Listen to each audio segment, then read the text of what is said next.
घर तो बना लिया, अब सैनिटरी और इलेक्ट्रिक सामान कहां से खरीदें? चिंता सता रही है तो आइए अब श्री आदित्य सैनिटरी पर। सैनिटरी के साथ यहाँ इलेक्ट्रिकल्स की सभी वस्तुएं भी मिल जाएंगी। श्री आदित्य सैनिटरी अब अपने नए स्थान सेक्टर 14 सबीना में आ गया है।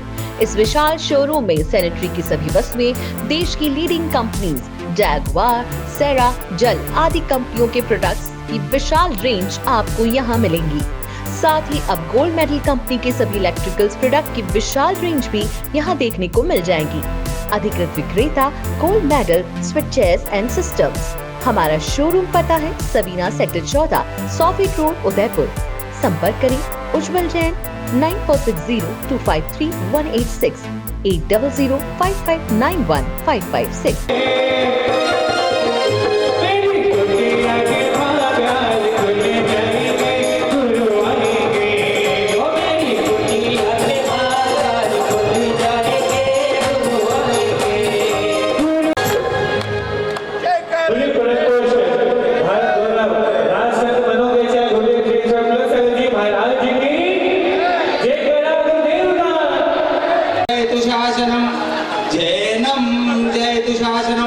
बोलिए आदित्य शंकर भगवान एक जगाट आदिनाथ भगवान की, वर्तमान शासन नायक एक जगाट महावीर भगवान की, चारित्र चक्रवर्ती आचार्य शांति सागर जी महाराज की, गुरु नाम गुरु आचार्य पुष्पन सागर जी महाराज की, परम पूज्य करुणानिधि गुरुदेव राष्ट्र संत मनोज्ञाचार्य पुलक सागर जी महाराज की।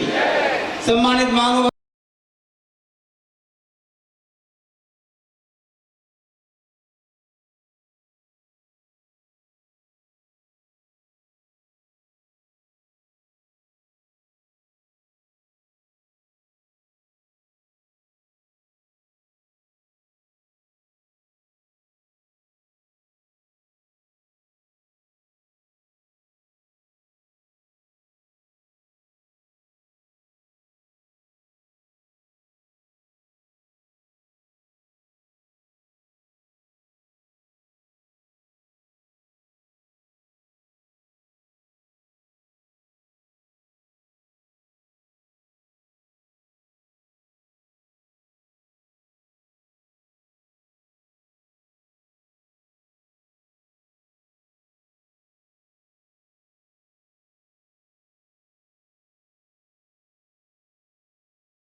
आमंत्रित कर रहा हूं मुख्य संयोजक आदरणीय अशोक जी शाह।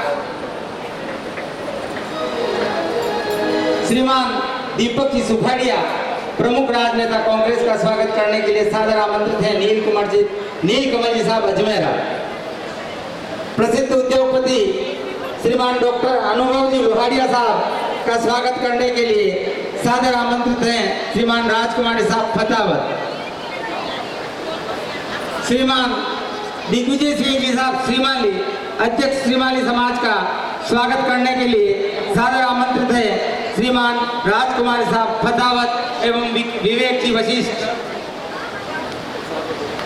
श्रीमान अशोक जी अग्रवाल अध्यक्ष दिगंबर जैन अग्रवाल समाज का स्वागत।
आत्म को मैं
मान्यता।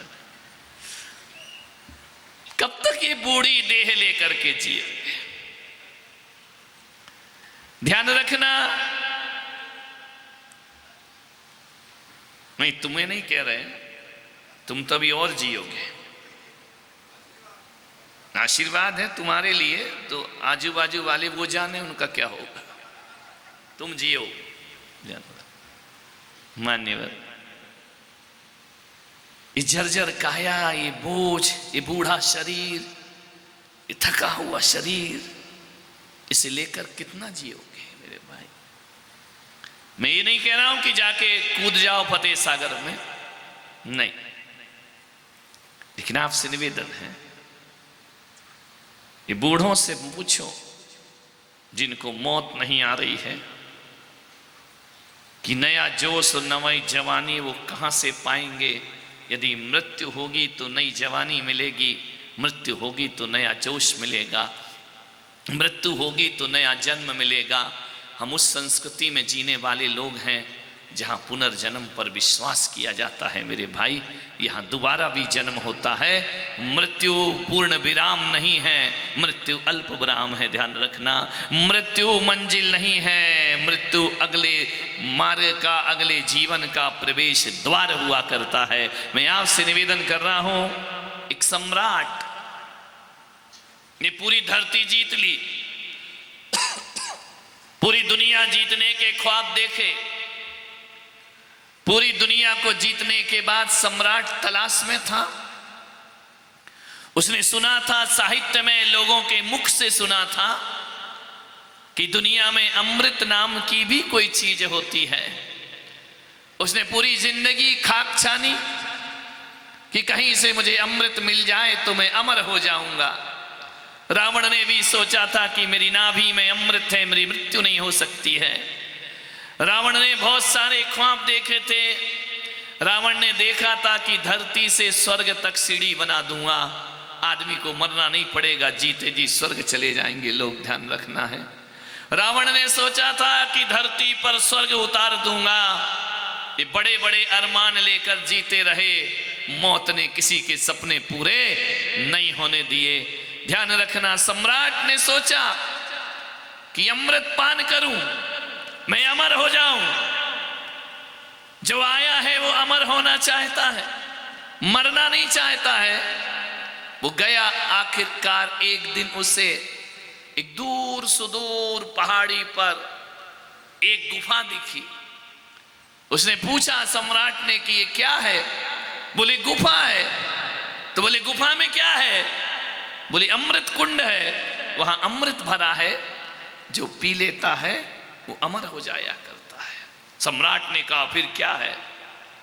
दुर्गम पहाड़ियों पर चढ़ा, कटीली झाड़ियों से उलझते सुलझते हुए सम्राट गुफा में पहुंचता है। जीवन के लिए आदमी कुछ भी कर सकता है। और जैसे ही सम्राट वहां पर पहुंचा, अमृत कुंड भरा हुआ था लबालब अमृत से। सम्राट झुका और जैसे ही अमृत पान करने लगा कि वहां से कौआ बैठा था, उसने कहा ठहर जाओ, ये गलती दोबारा मत करना, ये गलती मत करना अपने जीवन में, बहुत पछताओगे, जीना मुश्किल हो जाएगा। सम्राट ने कहा कौन है रे तू? बोले मैं एक कौआ हूं। तो बोले मुझे क्यों रोक रहा है? बोले ये गलती मैं कर चुका हूं, ये अमृत मैंने पिया है, तू मत पीना सम्राट। सम्राट ने कहा कि तू पीता है, मुझे मना करता है? बोले मुझे देख, मेरे पंख जर्जर हो गए, मेरे नाखूनों में ताकत नहीं बची है, मेरा शरीर कंकाल हो गया है सूख करके, मेरे जितने साथी थे सब मृत्यु को प्राप्त हो गए, मेरे परिचित सब दुनिया से चले गए, आज मैं अकेला इस अमृत कुंड की गुफा में जिंदगी काट रहा हूं। सम्राट ये गलती मत करना अमृत पीने की। आज मैं एक समय में भी तुम्हारी तरह यहां अमृत पीने आया था और आज मैं भगवान से मौत क्या भीख मांग रहा हूं। ध्यान रखिए, मैं सोचता हूं कि कोई मृत्यु दे दे, कोई मुझे मार दे, कोई तलवार मेरा वध कर दे। मैं रोज प्रार्थना करता हूं कि भगवान मुझसे बहुत बड़ी भूल हो गई, मुझे मौत प्रदान कर दे। सारी दुनिया अमृत मांगती है लेकिन मैं भगवान से मृत्यु मांगा करता हूं। थक गया सम्राट, हजारों वर्ष हो गए, मौत मेरे पास नहीं आ रही है। कितनों को मरते मैंने देख लिया, कितने सिकंदर सम्राट आए अमृत पीने के लिए, मैंने सबको रोका, तुम्हें भी रोकता हूं। ये गलती जीवन में दोबारा कभी मत करना, कभी भी इस अमृत का पान मत करना। सम्राट जब तक ये शरीर भोगने लायक रहता है तब तक जीवन जीवन होता है, और जिस दिन जर्जर हो जाता है मृत्यु से भी बदतर जिंदगी हो जाया करती है। ऐसी जिंदगी का क्या करोगे सम्राट? सम्राट झुका का झुका रह गया।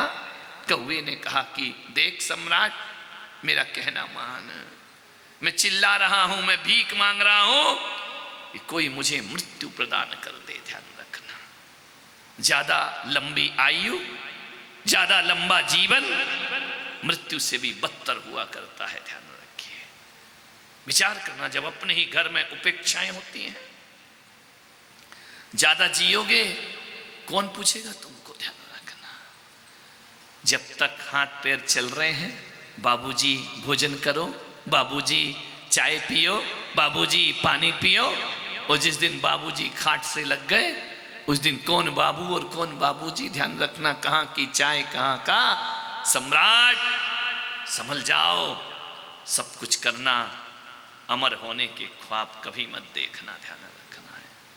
मैं आपसे निवेदन करना चाहता हूं, कुछ मिले या ना मिले जीवन में, मृत्यु जरूर मिलेगी। ध्यान रखिए, आदमी धरती पर आया है,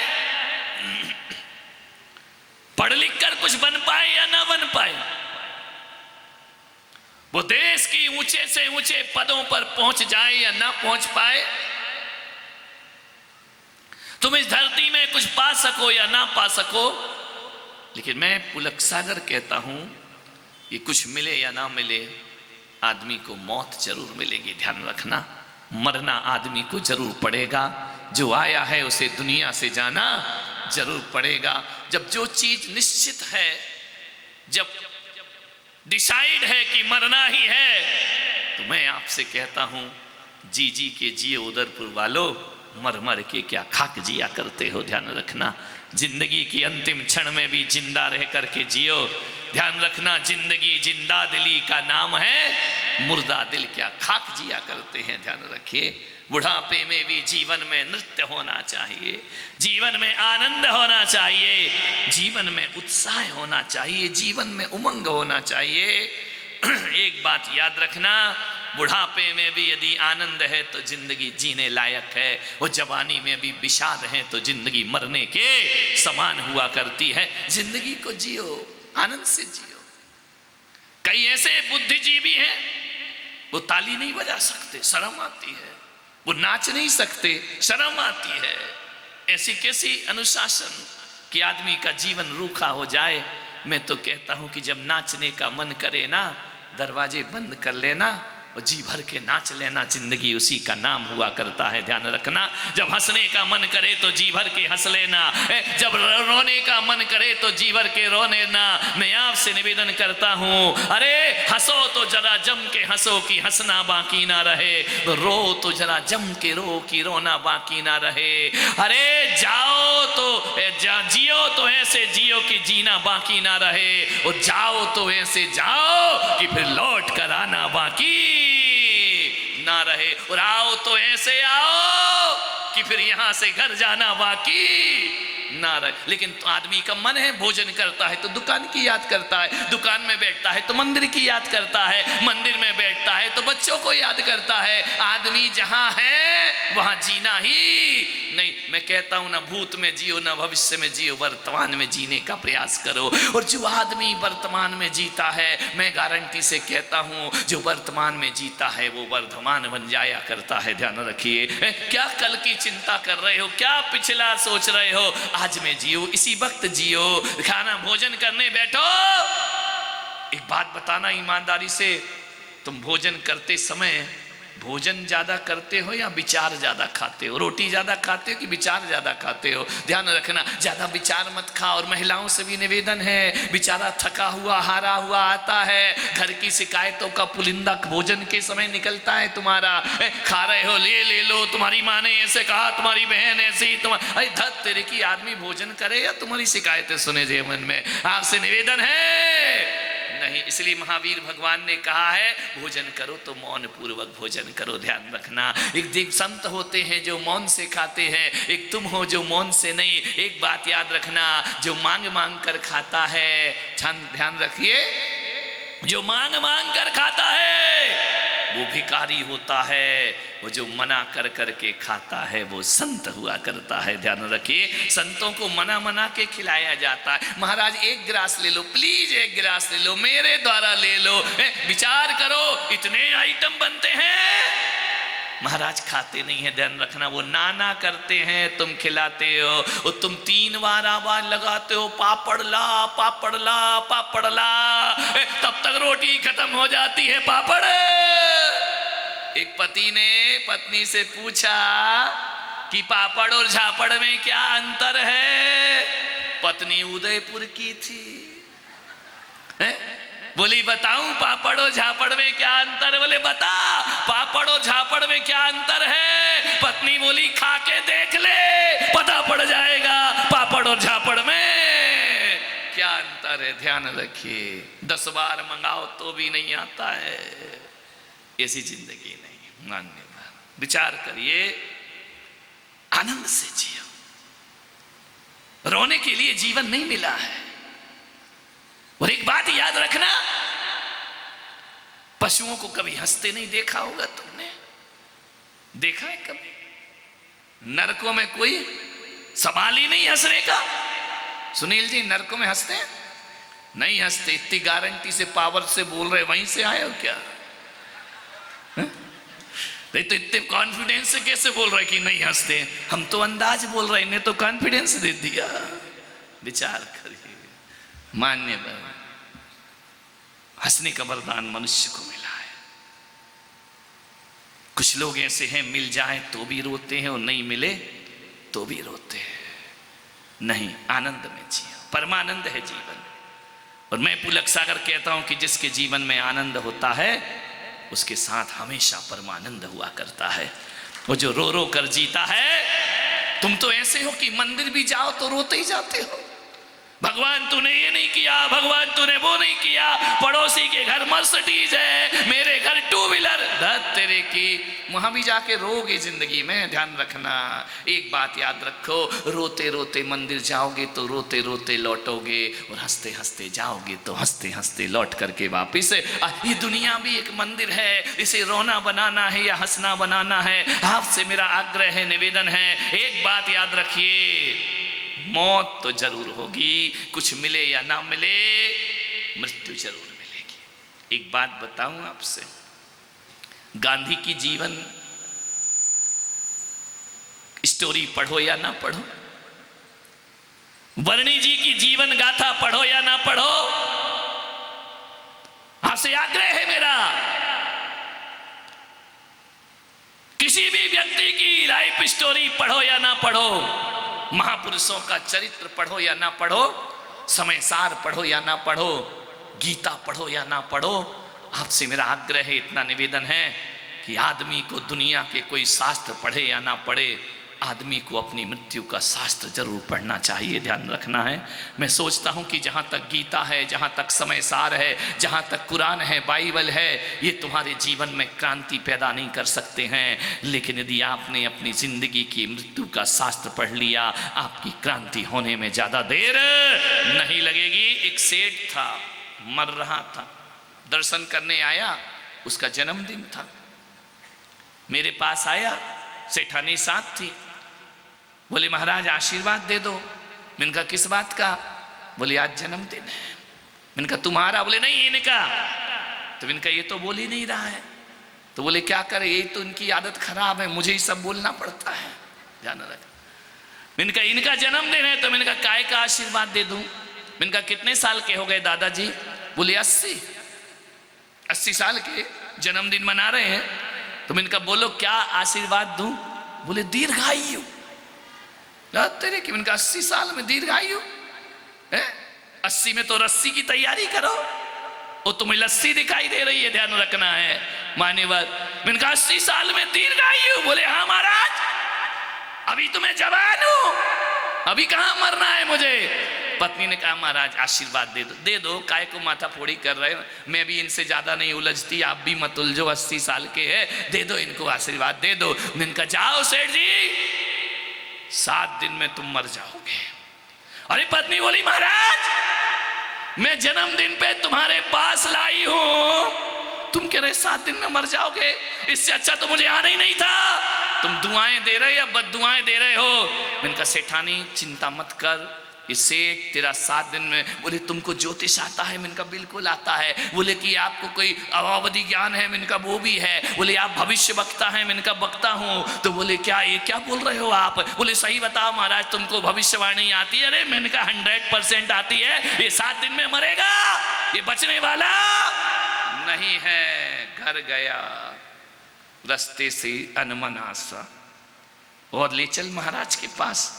बड़ी कह रही थी चलो जन्मदिन जन्मदिन, 1 महीना हो गया मैं दर्शन को नहीं गया, आज ले गई तो वो कह रहे 7 दिन में मर जाएगा।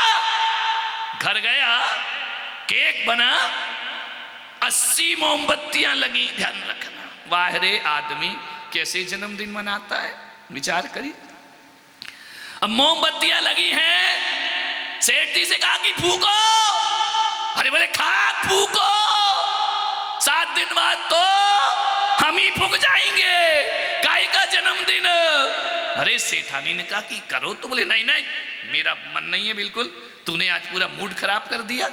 इतनी खुशी से नए कपड़े पहना, सोने की चैन पहनी, अंगूठियां पहनी कि चलो आज संत आए हैं तो जन्मदिन मनाएंगे। उनने कह दिया तू 7 दिन में मर जाए। बड़ा बेटा बोला बाबूजी काहे को लगे तुम महाराजों की बातों में, कुछ मरने अरने वाले नहीं हो। लेकिन क्या करें बाबूजी, दिल पे ले गए, बात बहुत गहराई से ले गए। अब बाबूजी का चित्त ठिकाने नहीं है। काय का जन्म, काय का केक। पत्नी ने कहा केक काटो। बोले तू ही काट ले, मुझे नहीं काटना कोई केक। बोले हुआ क्या है? बोले अब 7 दिन में मरना ही है, मुझे घर को मैनेज करना है, परिवार को मैनेज करना है। संत हृदय, संत के वचन कभी झूठे नहीं हुआ करते हैं। 1 दिन बीत गया, 2 दिन बीत गया, सेठ की तो हालत खराब, दुकान जाना बंद कर दिया। बड़े बेटे को बोला ये मकान तेरा, छोटे वाले को बोला ये मकान तेरा, ये दुकान तू ले ले, वो दुकान तू ले ले। पत्नी को बोला बोल तुझे कुछ करवाना है तो बोल, 5 करोड़ की एफडी तेरी कर देता हूँ, आराम से तेरी जिंदगी कट जाएगी। पत्नी ने कहा हाँ ठीक है चलो, अच्छा बताओ आज खाने में क्या खाओगे? अरे मौत खा रही है तू, खाने की पड़ी है, ये 4 दिन बचे हैं मेरी जिंदगी के, जो बनाए सो खिला दे।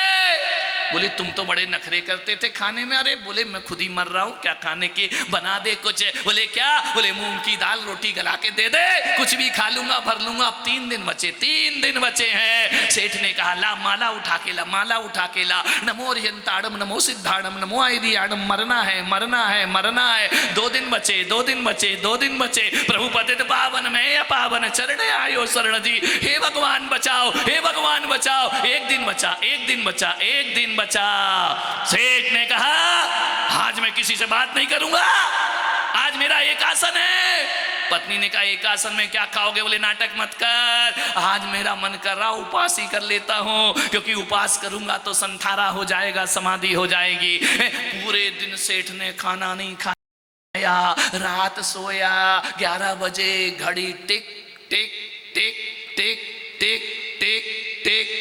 ध्यान रखना, ज्यों ज्यों रात गहरी में सी घड़ी की आवाज बढ़ती जा रही है, वहां घड़ी टिक टिक टिक, यहाँ धक धक धक धक धक धक। 12 बजे 12 बजे 12 बजे 12 बजे मैं चला जाऊंगा, नहीं बचूंगा नहीं बचूंगा। पत्नी को बुलाओ, बच्चों को बुलाओ। सब आके बैठ गए। बाबूजी बोलो क्या बात है? अरे बोले क्या बात है? नमोकार सुनाओ, नमो अर्यंताड़म, नमो सिद्धाड़म। बहू बड़ी होशियार थी, बोले बाबा जी जब ये बोल रहे हो तो नमोकार ही बोल लो, हमसे काय को सुन रहे, हमारी रात क्यों बिगाड़ रहे हो? अरे अरे बोले सुना दे नमोकार। धक धक धक धक धक धक, टिक टिक टिक टिक। घड़ी कहती है टिक टिक टिक। वो घड़ी का कांटा देखना, वो कहती बस है टिक टिक, लेकिन टिकती तो बिल्कुल नहीं है, कांटा घूमते ही रहता है, घूमते ही रहता है। 3 बज गए, 3 बज गए। बोले चलो ब्रह्म मुहूर्त में जाएंगे, अब तो विदाई होने वाली है, बांस आंस की व्यवस्था करो, कफन अफन लेके आओ रे, और अच्छी वाली क्वालिटी का कफन लेके आना। ध्यान रखना मैंने तुम्हें महंगे महंगे कपड़े सिलाए हैं। लड़का बोला बुढ़ऊ मरो जब तो लाए, अभी तुम जिंदा हो, सांस चल रही है। 6 बज गए, 6 बज गए, 7 बज गए, 7 बज गए। पत्नी ने कहा कि उठो सेठ जी, गई मौत, मौत गई, अब नहीं मर रहे तुम, ध्यान रखना। बोलो चाय बनाऊं, नाश्ता? बोले चुप रहे, साधु के वचन कभी झूठे नहीं होते हैं। रविवार को आया था, दूसरा रविवार आ गया, मेरे पास आया नहा धो के, महाराज बच गया, बच गया, नहीं मरा मैं, नहीं मरा। मैंने कहा सेठ जी कौन हो तुम?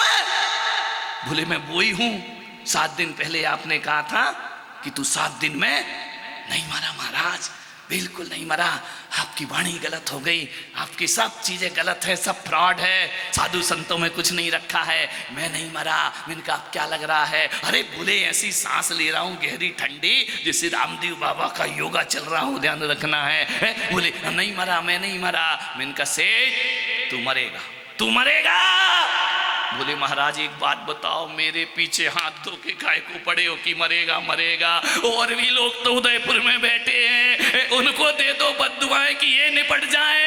मैंने कहा नहीं सेठ तू मरेगा। सेठानी बोली अब तो महाराज मत करो इसको परेशान। मैंने कहा सेठानी तू भी मरेगी, तू भी मरेगी, ज्यादा पक्ष ले रही है, तू भी निपटेगी, ध्यान रखना है। बोले मैं भी मर जाऊंगी। मैंने कहा हाँ सब मर जाएंगे।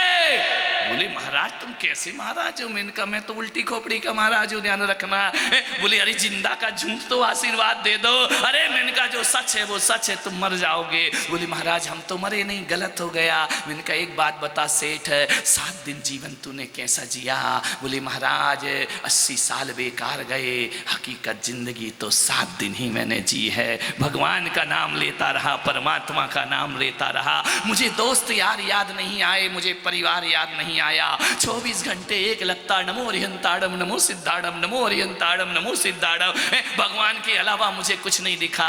मैंने कहा सेठ जैसे 7 दिन जिया है ऐसे 70 साल जी लेता तो तेरी जिंदगी जीना सार्थक और सफल हो गई होती। बोले वो तो महाराज ठीक है, लेकिन ये बताओ हम मरे क्यों नहीं? हमने कहा मरोगे मरोगे, ध्यान रखना। बोले आपने तो कहा था कि 7 दिन में मर जाऊंगा, आज तो 8वां दिन है। मैंने कहा तुम 7 दिन में ही मरोगे सेठ? तो बोले मतलब कैसे 7 दिन में मरूंगा? अरे मैंने कहा सेठ जब भी मरेगा तो इन 7 दिन में ही तो मरेगा, सोमवार मंगलवार बुधवार गुरुवार शुक्रवार और 8वां दिन का तेरा बाप बना के लाएगा, ध्यान रखिए। आदमी कब मरेगा प्रकाश जी? 8वां दिन कहां से लेकर आके आएगा, ध्यान रखना। यहां जितने बैठे हैं वे सब 7 दिन में, मैं भी मर जाऊंगा, सब 7 दिन में मरेंगे, बचने वाला 8वां दिन कहां से लाओगे मेरे भाई, ध्यान रखना। आदमी बड़ा होशियार है, या अपन सोमवार को मरेंगे या मंगल को या बुध को या गुरु को, इसके अलावा तो शनिवार, अलग से दिन कहां से लेकर आओगे?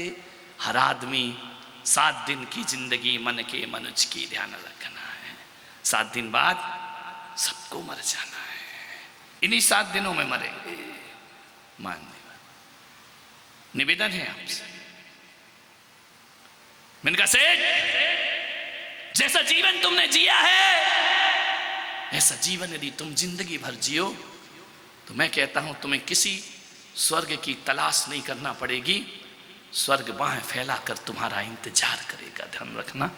मरने के बाद परमात्मा तुम्हारे लिए कोई प्रार्थना नहीं करना पड़ेगी शांति की, अपने आप जीवन की शांति। कैसे नादान लोग हैं, मरने के बाद कहते हैं शांत हो गया, ध्यान रखना। मैं पुलक सागर कहता हूं कि मरने के बाद शांत हुआ तो क्या शांत हुआ, वो तो मुर्दे की मजबूरी है कि वो अशांत नहीं हो सकता है, ध्यान रखना। मैं तो कहता हूं कि मरने के बाद शांत नहीं, इंसान तो वो होता है जो जीते जी शांति का जीवन जिया करता है, ध्यान रखना है। जो जीते जी शांति से जीते हैं उन्हें फिर किसी की शांति की प्रार्थना की जरूरत नहीं होती है। मैं पुलक सागर तो कहता हूँ कि मैं भी आया हूँ दुनिया से, एक दिन मैं भी जाऊँगा। तो जब मैं इस दुनिया से चला जाऊँ मेरी ये वाली सीडी याद रखना, ये वाला प्रवचन याद रखना, पूरे देश में कहीं भी मेरे लिए श्रद्धांजलि या शांति की प्रार्थना मत करना, क्योंकि मुझे मालूम है तुम्हारी प्रार्थनाओं से मेरा कुछ होने वाला नहीं है। तुम्हारी प्रार्थना में इतनी दम थोड़ी है कि लादेन को नरक से निकाल के जन्नत में पहुंचा सको। कितना भी बोलते रहो, कोई दम नहीं तुम्हारी प्रार्थना में।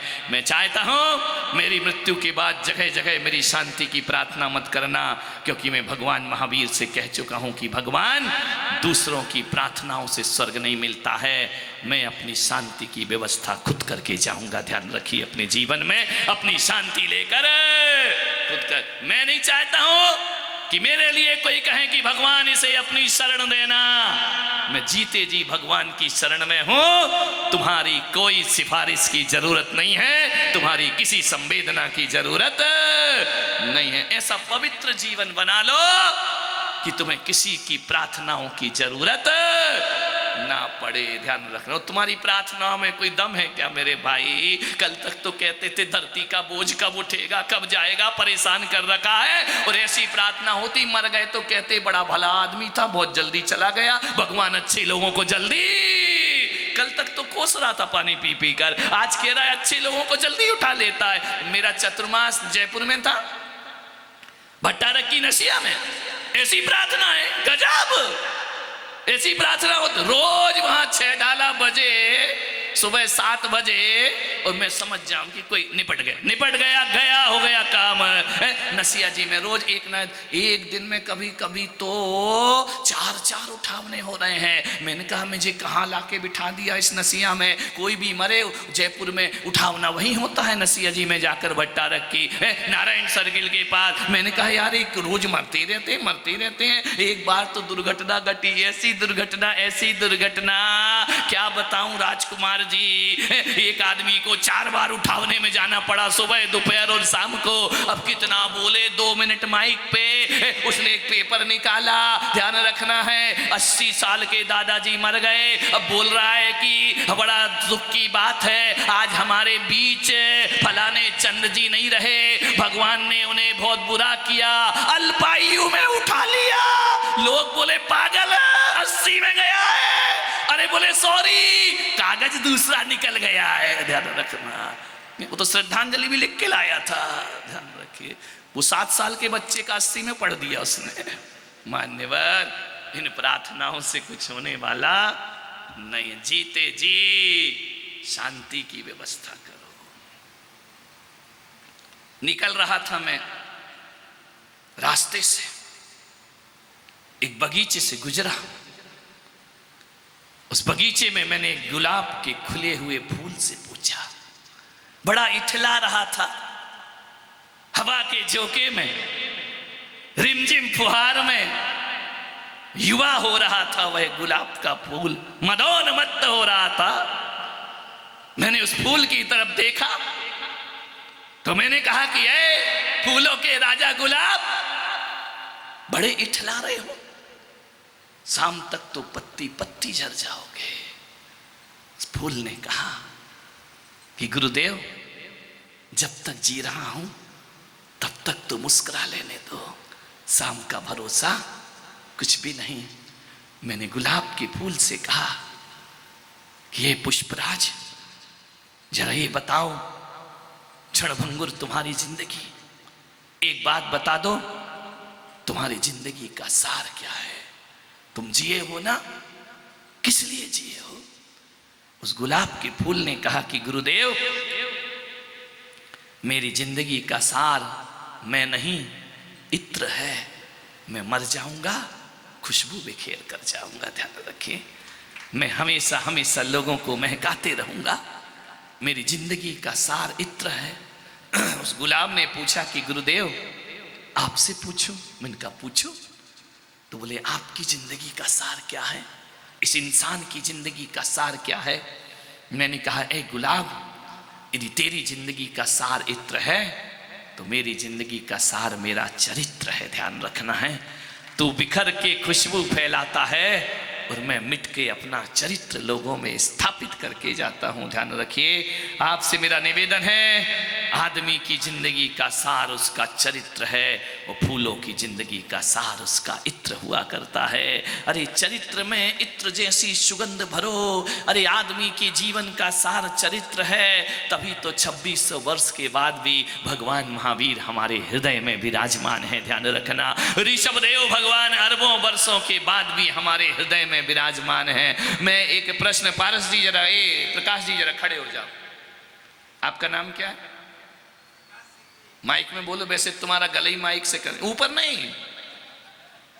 मेरे बोलने के बाद ऊपर कोई चढ़ता नहीं है, जाना है तो जाए। ध्यान रखना, मान्यवर। हाँ, क्या नाम आपका?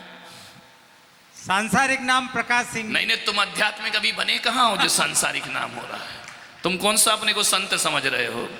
हाँ, प्रकाश जी सिंघवी। पापा का नाम? खूबचंद जी सिंघवी। उनके पापा का नाम? देवीलाल जी सिंघवी। अरे श्री लगा दे यार, पढ़ा लिखा आदमी, बाप को भी श्री नहीं लगा रहा है। हाँ, खूबचंद सिंह भी। उनके पापा का नाम? श्रीमान देवीलाल जी सिंह। उनके पापा का नाम? कालूलाल जी सिंह। उनके पापा का नाम? नहीं, कुछ ये सुनील जी कह रहे कुछ भी बोल दो, झूठ क्यों बोलूं गुरुदेव के साथ? नहीं, ऐसा तो इसके ही खानदान में हो सकता। कुछ भी बोल दो, अपन वही बोलो जो है। हाँ, बैठ जा। 3 पीढ़ी, ज्यादा से ज्यादा 4 पीढ़ी, 5वीं में गई भैंस। तुम कुर्सी में चले जाओ, बैठ जाओ। आदमी 4 पीढ़ी से ज्यादा याद नहीं रखता है आदमी को।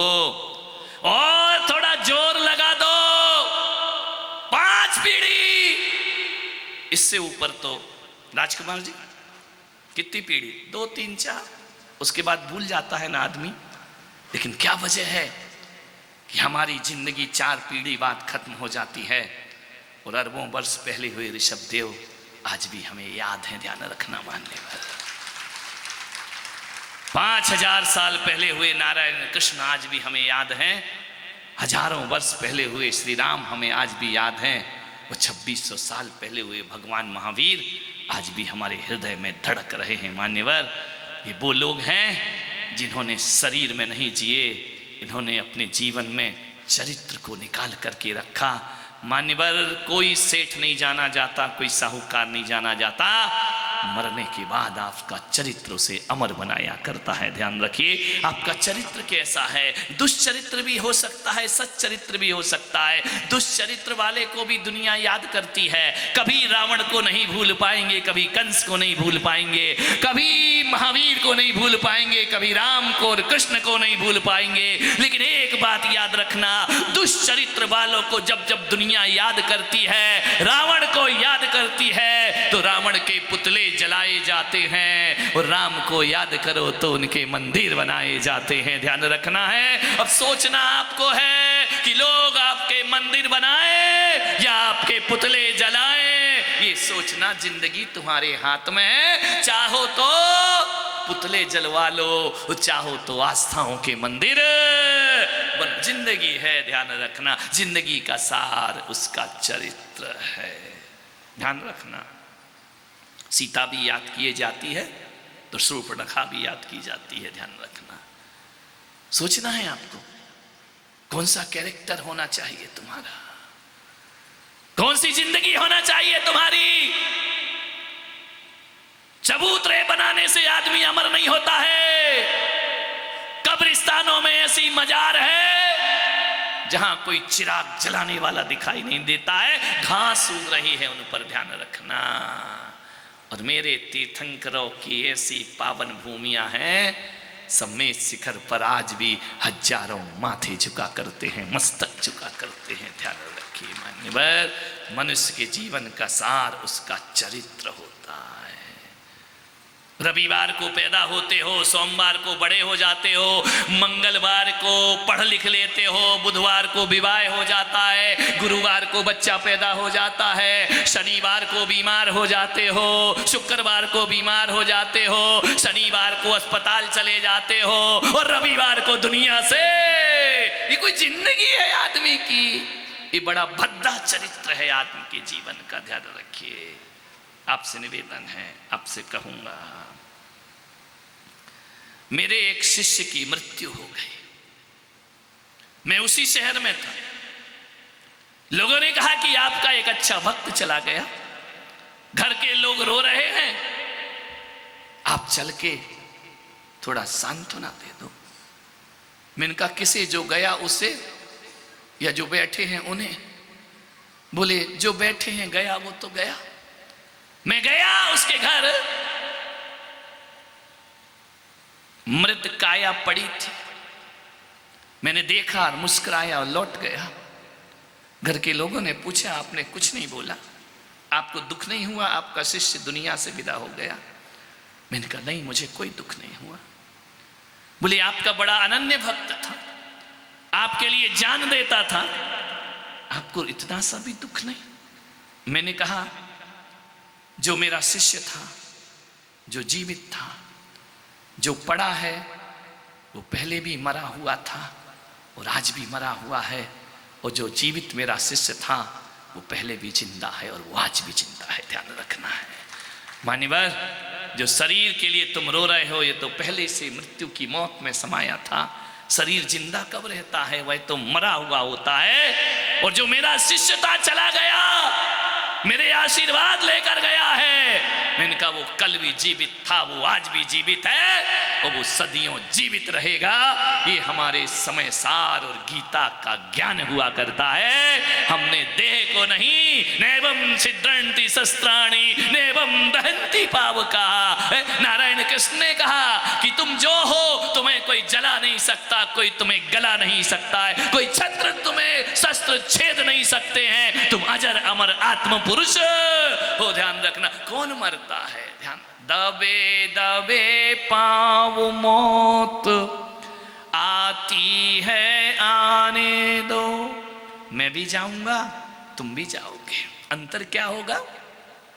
दबे दबे पाँव मौत आती है आने दो, आहट मिल जाए तो मन बत घबराने दो, निश्चित ही मृत्यु से जीवन का अंत नहीं, प्राण मुखर होते हैं देह बदल जाने दो, प्राण मुखर होते हैं देह बदल जाने दो। खेल खेल में जब खिलौना टूट जाता है, खेल के जीवन क्या है? खेल खेल में जब खिलौना टूट जाता है, बालक रो देता है ज्ञानी मुस्कुराता है, बालक रो देता है ज्ञानी मुस्कुराता है आत्मा के जौहरी को इसका कुछ दर्द कहाँ, कौन जन्म लेता है कौन मृत्यु पाता है, कौन जन्म लेता है कौन मृत्यु पाता है, दबे दबे पाँव मौत आती है आने। कौन मरता है, कौन जन्म लेता है, कौन मृत्यु पाता है? आत्मा के जौहरी को इसका कुछ दर्द कहाँ? हम अजर अमर आत्मा के गीत गाने वाले लोग हैं। हमने शरीर को कभी महत्व नहीं दिया, हमने चैतन्यता को महत्व दिया है, ध्यान रखना है। हमने आत्म तत्व को देखा है। इस मानव तन में आकर भौतिकता में डूबा ये आदमी उस वास्तविक सत्य को भूल जाया करता है, ध्यान रखिए। मृत्यु तो जरूर आएगी, मान्यवर। घर से चला मुसाफिर, घर से चला मुसाफिर, एक तरफ बस्ती थी एक तरफ शमशान थे, पैर हड्डी पर पड़ा तो हड्डी के ये बयान थे, चमल संभल कर चल मुसाफिर, हम भी कभी इंसान थे, ध्यान रखना है। हड्डियां भी कहते कि हम भी कभी इंसान थे। सूरज तो ढलेगा, लाख उपाय करो, मौत से नहीं बच सकते। बच सकते क्या? बोलिए गेंदालाल जी, कोई ऐसा सेफ एरिया उदयपुर में हो? डीवाईएसपी साहब, आपकी नजरों में कोई हो ऐसा कोई खंडर जहां जाके छुप जाओ तो मौत ना आए? है क्या ऐसा खंडर? हो तो मुझे बताओ। ऐसा कोई महल, पुराना किला, क्या महाराणा प्रताप के किले में ऐसा कोई कमरा है जहां हम छिप जाएं और मौत ना आए? ऐसा कोई मजबूत मकान, ऐसा कोई गुप्त गुफा है जहां तुम मरो ना? ध्यान रखना। एक राजमहल में दो कबूतर झरोखे में बैठे थे। अचानक राजमहल में यमराज का आगमन हो गया। कबूतर झरोखे में गुटर गूं कर रहे हैं। दो कबूतर, कितने कबूतर अलग बैठे थे, मौज मस्ती में झरोखे में बैठे थे, पब्लिक से अलग थे। 2 कबूतर, पारस जी 2 कबूतर पब्लिक में अलग मौज मस्ती कर रहे थे, गुटरगू कर रहे थे। एक वाइट कबूतर था, एक ब्लैक कबूतर था। मान्यवर यमराज का प्रवेश हुआ। जैसे ही यमराज आए, उन्होंने देखा दोनों को बड़ी मस्ती कर रहे हैं, बड़ा ही गुटरगू गोल गोल घूम रहा है। यमराज ने देखा, मुस्कुराए, राजमहल के अंदर चले गए। दूसरे कबूतर ने पूछा शैतान वाले ने कि यमराज यार मुझे देखकर मुस्कुराए क्यों? तो कि एक थोड़ा समझदार सा कबूतर था, उसने कहा बेटा यमराज मुस्कुराए यानी आज तेरा वारंट निकल गया, आज खेल खत्म तुम्हारा। घबरा गया शैतान कबूतर, उसने कहा कि मैं मर जाऊंगा। बोले हाँ, बोले अभी नहीं, अभी तो ज्ञान गंगा बाकी है, इतना बड़ा कार्यक्रम चौमासा हो रहा है, मैं अभी जाना नहीं चाहता हूं। वाइट कबूतर ने कहा देख यमराज मुस्कुराए हैं, आ गया नंबर, आ गया नंबर। बोले यार कुछ उपाय बता। वो वाइट कबूतर भी वकील था पेशे से, उसने कहा सलाह दे दी, वकीलों से सलाह ले लो, ध्यान रखना। उसने कहा एक काम कर। बोले क्या? बोले काम कर, जब तक यमराज भीतर से लौट के बाहर आए तो उड़ जा यहां से। ढूंढने में 1-2 साल तो लग जाएंगे। उसने कहा उड़ जाऊं? बोले हाँ। इतना उड़ा इतना उड़ा इतना उड़ा इतना उड़ा आकाश में, जिंदगी में जितना कभी नहीं उड़ा होगा, ध्यान रखना। सांस फूल गई, उड़ते जा रहा है। उदयपुर से उड़ते उड़ते दिल्ली पहुंच गया, ध्यान रखना है। जाके लाल किले पे बैठ गया कबूतर जाकर के, ध्यान रखना। जैसे ही बैठा यमराज लौटे, उन्होंने देखा झरोके में, मुस्कुराए, आगे बढ़े। वाइट कबूतर ने पूछा ठहरो यमराज, अंदर गए थे तब भी तुम मुस्कुराए, और लौट के आए तब भी तुम मुस्कुराए, कारण क्या है? तो यमराज ने कहा कि तू नहीं समझा। बोले तेरे साथ एक वो काला कबूतर बैठा था ना? बोले हाँ। बोले आज उसकी मौत है, लौट के क्यों मुस्कुराए? लौट के इसलिए मुस्कुराया, जाते समय तो इसलिए मुस्कुराया कि पागल कहां और किसके साथ बैठा है। तेरा तो समय हो गया है, तू कहां गुटरगू कर रहा है, तुझे तो मरना है। तो बोले लौट के क्यों हंसे? बोले लौट के मुझे इसीलिए हंसी आई कि जाते समय मैंने सोचा पागल तुझे यहां थोड़ी मरना है, लौट के देखा तो जहां मरना है खुद उड़ के चला गया, मेरा रास्ता और आसान हो गया। उसकी मौत उदयपुर में नहीं, उसकी मौत तो लाल किले पर होना है। अब वो सोचता है कि मैंने यमराज को धोखा दे दिया। अरे नादान, धोखा नहीं दिया, तूने मेरे रास्ते आसान कर दिए। हंसी मुझे इसलिए आ रही थी कि तेरी मृत्यु जहां होना है वहां उड़ के तू स्वयं। उदयपुर वालों एक बात ध्यान रखना, जब मृत्यु आती है वेंटिलेटर लगाओ, ऑक्सीजन लगाओ, फलाने अस्पताल जाओ, वो तुमको उठा के अहमदाबाद रेफर कर देता है, यहां नहीं वहां बचोगे, तुम वहां चले गए। अरे नादानो, ये डॉक्टर नहीं भेज रहा और तुम नहीं चिल्ला रहे, ये मौत तुम्हारी वहां इंतजार कर रही है। स्वयं चलकर मृत्यु के मुंह में चमा जाओगे, मौत से तुम्हें कोई भी बचाने वाला नहीं है, ध्यान रखना। तू लाख हिफाजत कर ले, तू राख करे रखवाली, और उड़ जाएगा एक दिन पंछी, रहेगा पिंजरा खाली। उड़ जाएगा एक दिन पंछी, रहेगा पिंजरा। कितनी हिफाजत करते हो जिंदगी की। मान्यवर, आपसे निवेदन है, किस गलत फहमी में जीते हो? एक बार विचार करो, जीते जी जिंदगी को समझने का प्रयास करो। कुछ नहीं बचेगा, राख होगा शरीर। आपसे निवेदन है, आग्रह है, क्या करते हो, किस में जीते हो? मेरा बेटा, मेरी बेटी, मेरा मकान, मेरा घर, मेरा मेरा मेरा, पागल कहीं का, क्या मेरा मेरा चिल्लाता है? एक बात याद रखना, तेरे बाप दादे भी मेरा मेरा करते चले गए, उनको भी कोई याद ना हो निशान। बताओ जो तुम्हारे पुरखे गए हैं, कोई एड्रेस दे गए, कोई फोन नंबर कि भाई हम जा रहे हैं, SMS कर देना, चैटिंग कर लेना थोड़ी सी कि हम किस नरक में और किस स्वर्ग में मिलेंगे, कुछ दे गए हो क्या?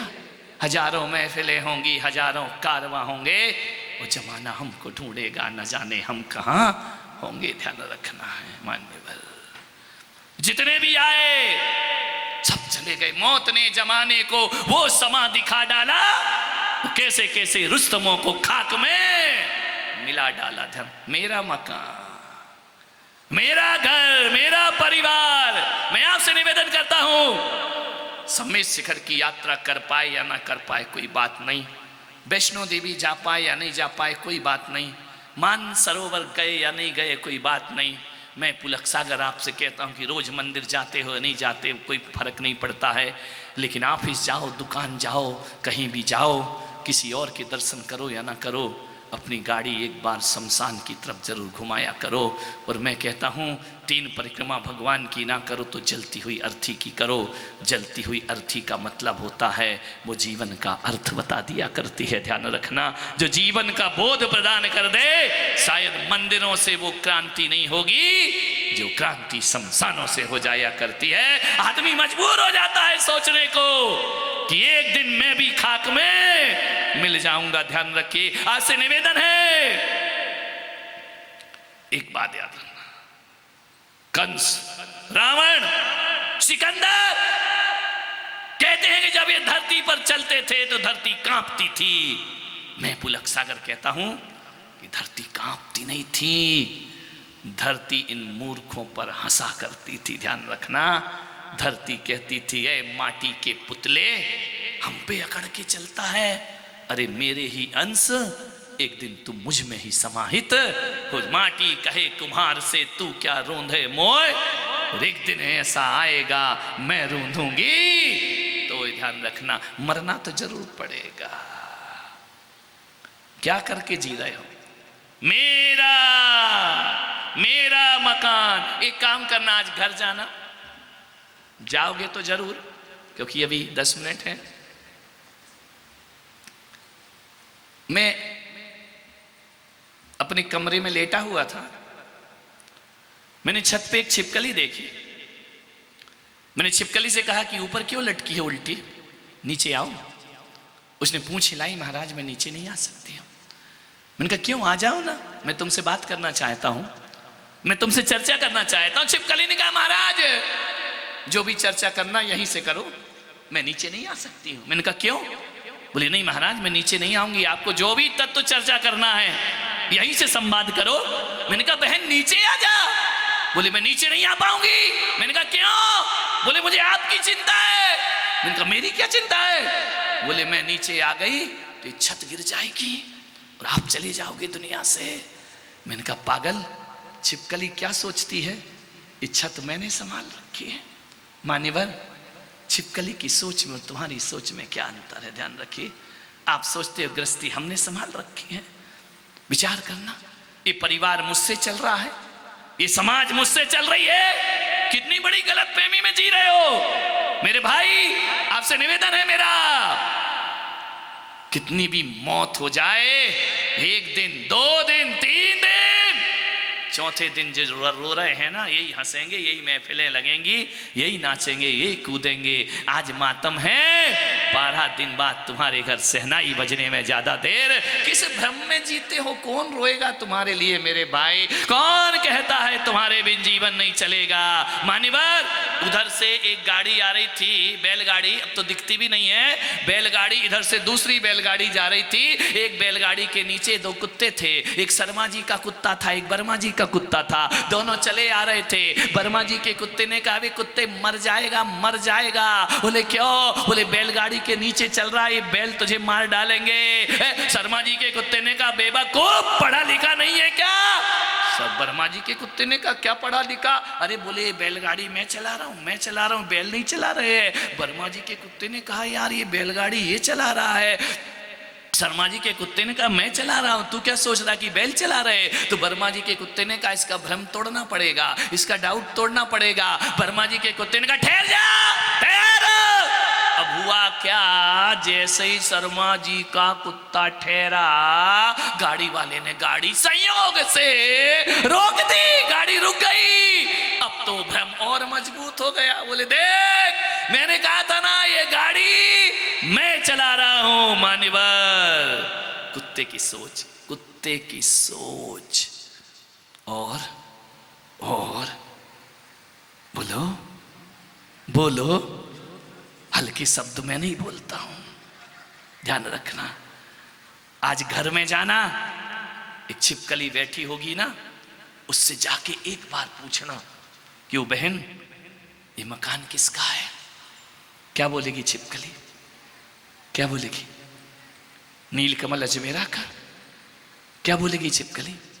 पूछना जाके कि ओ छिपकली बहन ये मकान किसका है? छिपकली कहेगी ये मकान मेरा है।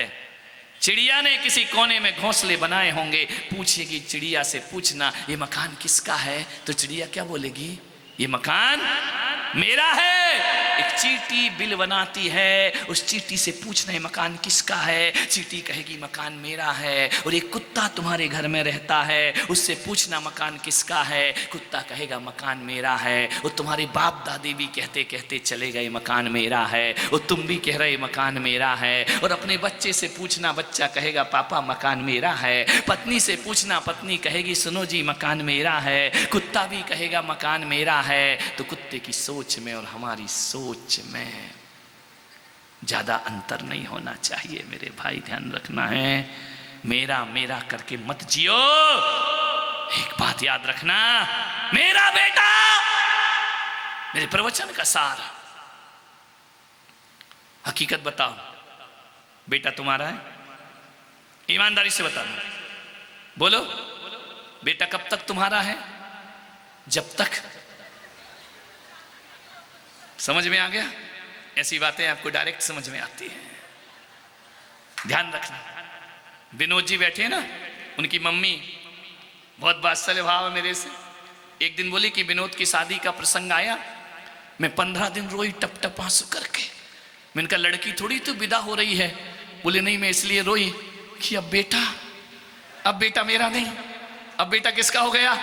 सारी सीमाएं लांघो, अब ये सीमा का हो गया, अब ये बेटा मेरा नहीं रहेगा। ध्यान रखना मान्यवर, बेटा तुम्हारा है, बेटा बहू की अमानत है। ध्यान रखना, जिस दिन बहू आ जाए उसकी अमानत उसको वापिस लौटा देना चाहिए। बेटी तुम्हारी है, मेरी बेटी शादी हो जाएगी, अब कैसे रहेंगे? बेटी दामाद की अमानत है, दामाद आएगा और ले जाएगा, ध्यान रखना है। बेटा बहू की अमानत, उसे बहू के हवाले करो। बेटी दामाद की अमानत दामाद के हवाले करो। और ये शरीर ये तुम्हारा है, बोलो, ये शरीर शमशान की अमानत है, इसे शमशान के हवाले कर दो।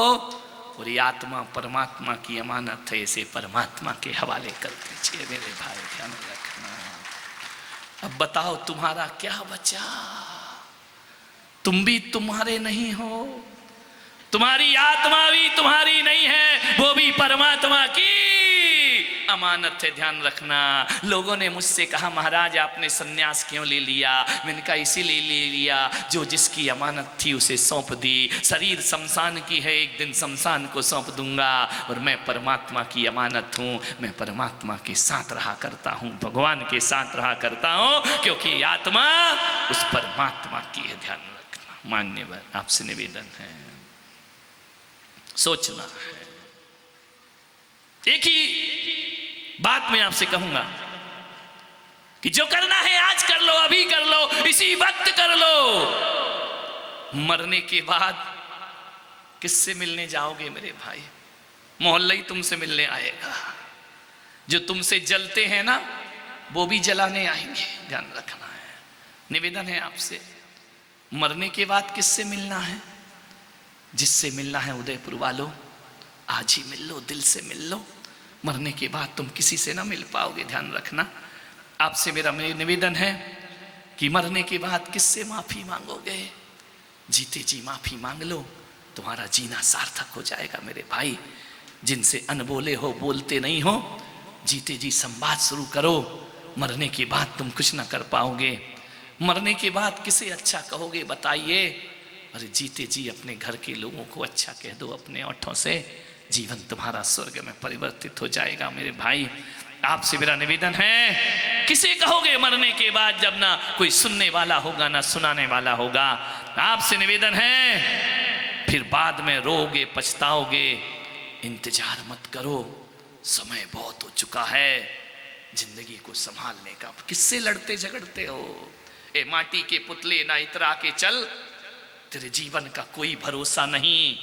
और बूंद पानी के पड़ते ही गल जाएगा, कच्चे बर्तन का कोई भरोसा नहीं। ध्यान रखिए। किसके लिए? आदमी का जिस्म क्या है जिस पे सैदा है निशा? आदमी का जिस्म क्या है जिस पे सैदा है जहान? एक मिट्टी की इमारत, एक मिट्टी का मकान, खून का गारा बनाया, ईंट जिसमें हड्डियां, और चंद सांसों पर खड़ा है एक ख्याली आसिया। और मौत की पुरजोर आंधी इससे जब टकराएगी तो लाख की फिर ये इमारत खाक में मिल जाएगी। ध्यान रखना, ये लाख की इमारत खाक में मिल जाएगी। कैसा है आदमी? मैं आ रहा था तो मैंने एक शमशान घाट पढ़ा, वहां बहुत अच्छा कोटेशन लिखा था। उस पे लिखा था, मंजिल तो यही थी, मंजिल तो यही थी, आते आते उम्र निकल गई। ध्यान रखना है, जीवन की मंजिल तो वही हुआ करती है। आपसे मेरा आग्रह है, जीवन को थोड़ा संभलो। ना तेरा होगा ना मेरा होगा, ना तारीफ तेरी होगी ना मजाक मेरा होगा। गुरूर मत कर इस शरीर पर, खाक में मेरा भी होगा और खाक में तेरा भी होगा। ध्यान रखना, चंद सांसों पर इतना इठलाता है, कितने दुश्मन बना लेता है, कितने शत्रु बना लेता है। भाई बंधु भी बैरी बन जाया करते, कितनी सी देर के लिए, चंद सांसों के लिए। मान्यवर, आपसे निवेदन है, आग्रह है, ढेर मिट्टी का हर आदमी है, बाद मरने के होना यही है। ढेर मिट्टी का हर आदमी है, बाद मरने के होना यही है। या जमी पर समाधि बनेगी, या चिताओं में जलना पड़ेगा। जिंदगी एक किराए का घर है, दिखना एक दिन बदलना पड़ेगा। मौत जब तुझे को आवाज देगी, घर से बाहर निकलना पड़ेगा। जिंदगी है फकत 4 दिन की, जिंदगी का भरोसा नहीं है। जिंदगी है फकत 4 दिन की, जिंदगी का भरोसा नहीं है। ये जवानी अगर ढल गई तो उम्र भर हाथ मलना पड़ेगा। सांझ के बाद पाँव फूलों पे रखने से पहले तुझे को कांटों पे चलना पड़ेगा। जिंदगी एक किराए का घर है, एक ना एक दिन बदलना पड़ेगा। मौत कभी भी आकर ले जा सकती है। 10:06 मेरी घड़ी में मेरे प्रवचन का शुरू करना और बंद करना फिक्स है, मौत कब आ जाए कोई फिक्स नहीं है, इसका कोई भरोसा नहीं हुआ करता है। जिंदगी को समझने का प्रयास करें। आप सबने सुना, अनुग्रहित हूं। जय महावीर। जावाणी के ज्ञान से सूझे लोकालोक, सोवाणी मस्तक धरूं सदा देत हो धोख। हे जिनवाणी भारती तो ही जपो दिन रैन, जो तेरा शरणा गहे सो पावे सुख चैन। 9 बार नमोकार। जिसे नमोकार नहीं आता अपने परमात्मा का नाम ले। श्रीमान दीपक जी सुखाड़िया प्रमुख कांग्रेस नेता, डॉक्टर अनुभव जी लाड़िया प्रसिद्ध उद्योगपति, श्रीमान दिग्विजय जी श्रीमाली अध्यक्ष श्रीमाली समाज, अशोक जी अग्रवाल दिगंबर जैन अग्रवाल समाज, श्रीमती रेणु जी यहाँ पर पधारी, बहुत बहुत आशीर्वाद देता हूँ। जीवन के संदेश यहाँ से लेकर के जाए। जीवन का कोई भरोसा नहीं हुआ करता है, लेकिन मैं चाहता हूँ कि आने वाली जो बची हुई जिंदगी है वह आपकी निहाल हो जाए। आपका जीवन मंगलमय हो। सबको बहुत बहुत आशीर्वाद प्रदान करता हूँ। आपस में जय जय।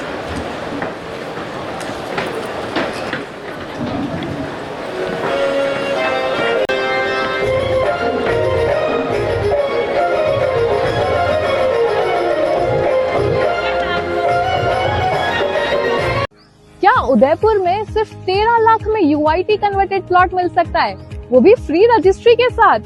बिल्कुल मिल सकता है। तो चले आइए श्री सिद्धि विनायक सोसाइटी में, जहां सपने सच होते हैं। यहाँ पर आपको 800, 900, 1000 और 1100 स्क्वायर फीट के प्लॉट्स आराम से मिल जाएंगे और साथ में कॉर्नर प्लॉट्स भी अवेलेबल हैं। यहाँ पर आपको 40 फीट और 30 फीट की वाइड रोड्स के साथ लश ग्रीनरी और एक सुकून भरा एटमॉस्फेयर भी मिलेगा। Underground water lines, proper demarcation, डामर रोड और प्लांटेशन के साथ यहाँ पर सब कुछ मिलेगा। ये एक UIT अप्रूव्ड प्रोजेक्ट है। यहाँ आप बिना किसी टेंशन के अपना घर बना सकते हैं या फिर इन्वेस्टमेंट कर सकते हैं। सोसाइटी का लोकेशन भी परफेक्ट है। 150 फीट झाड़ोल हाईवे के पास और अमरगढ़ होटल से सिर्फ 7 मिनट दूर। स्कूल और कॉलेज भी बिल्कुल वॉकिंग डिस्टेंस पर है। तो देर किस बात की, सिर्फ लिमिटेड प्लॉट्स अवेलेबल हैं और अपने सपनों का प्लॉट श्री सिद्धि विनायक सोसाइटी में बुक करें। हमारा पुराना प्रोजेक्ट श्री सिद्धि विनायक विहार ऑलरेडी सक्सेसफुली कंप्लीट हो चुका है, जहां फैमिलीज खुद के घर बना के ऑलरेडी रह रहे हैं। यहां आप घर बनाएं या फिर फ्यूचर के लिए इन्वेस्ट करिए। अफोर्डेबल रेट्स पर प्रीमियम लोकेशन का फायदा उठाएं। आपका इंतजार खत्म होता है यहाँ श्री सिद्धि विनायक सोसाइटी में।